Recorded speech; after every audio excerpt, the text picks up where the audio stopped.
entrepreneur. Just want to share something related to something I'm really excited about. I never thought I would be because this is so different for me, but it's about the new science of strategic business valuation.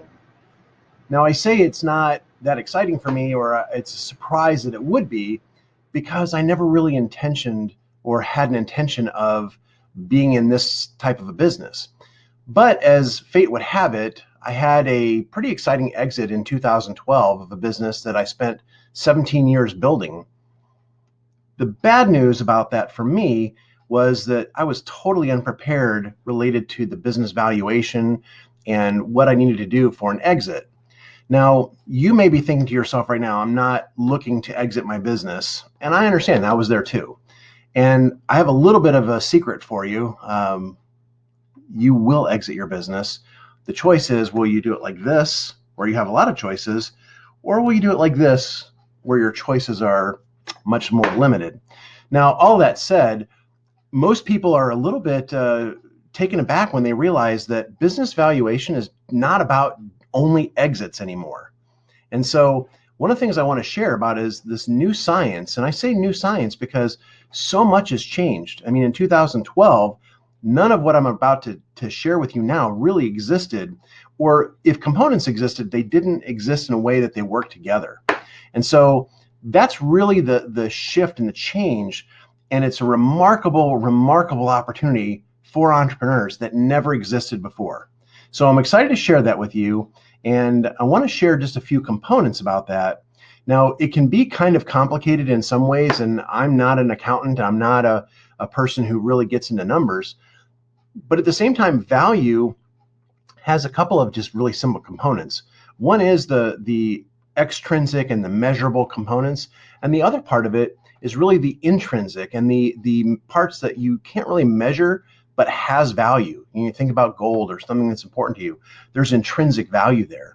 And as entrepreneurs, we understand it, we feel it, we live it every day.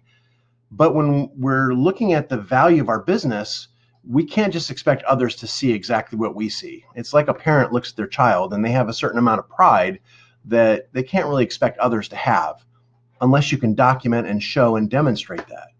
And that's part of what this new science is all about. The great thing about it is, it really is not about business valuation.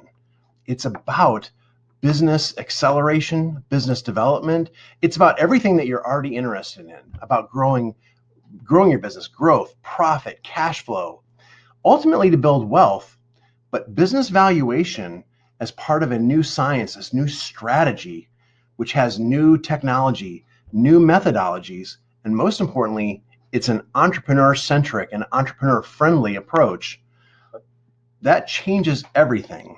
And with that, business valuation is really a force multiplier. It's a secret weapon that you can use as part of your normal business strategy and your normal business planning. And we'll share some of that. Now, I want to just break it down into kind of two flavors for you, if you will. And that's discovery and dynamic. And from an entrepreneur's perspective, again, there's business valuation that's a tactical business valuation. It's a static where you have it done to you, basically. And it's very expensive. It's very awkward. It's very time consuming. And when you get done, it basically just gives you a number.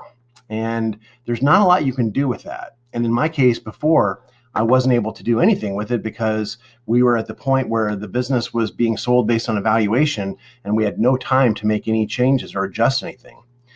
So once you have discovery and a discovery business valuation, that is a different part of a valuation process, which we look at as a strategic business valuation. So again, you have a tactical, which is just this one and done, but a strategic is an understanding of where you are.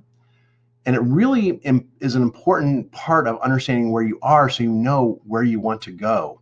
And then from there, you can build that into a sequential planning that's dynamic. And so I want to share a little bit more about that. Pause.